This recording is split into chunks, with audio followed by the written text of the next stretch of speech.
रायगडच्या पालकमंत्री पदाबाबतचा निर्णय शिंदे आणि अजित पवारांच्या कोर्टात। दोनही नेत्यांच्या चर्चेनंतर मुख्यमंत्री घेणार अंतिम निर्णय। तर नाशिकचे पालकमंत्री पद भाजपकडेच राहणार, सूत्रांची माहिती। राष्ट्रवादी काँग्रेसच्या विधिमंडळ समितीवर धनंजय मुंडे आणि छगन भुजबळांना स्थान नाही। अजित पवार जाणीवपूर्वक मुंडेंपासून 2 हात लांब ठेवल्याची चर्चा। महाविकास आघाडीत नाराजी नाट्याची चर्चा। विजय वडेट्टीवार यांना लोकलेखा समितीचं अध्यक्षपद दिल्यानं रोहित पवार नाराज असल्याची सूत्रांची माहिती।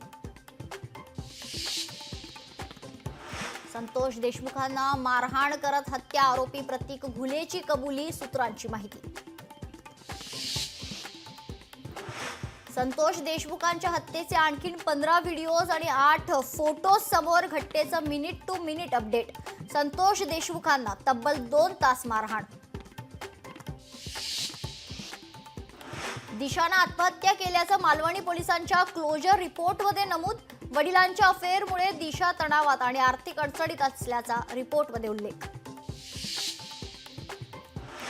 नागपूर महाल परिसरातील हिंसाचार प्रकरणात आणखी 3घांना अटक। आतापर्यंत अटकेतील आरोपींची संख्या 125 पेक्षा अधिक। 18 पथकांच्या माध्यमातून फरार आरोपींचा शोध सुरू आहे। मुख्यमंत्री बळीराजा मोफत वीज योजना सुरूच राहणार। राज्य सरकारकडून महावितरणला मोठा निधी वर्ग। राज्यातील शेतकऱ्यांना दिलासा।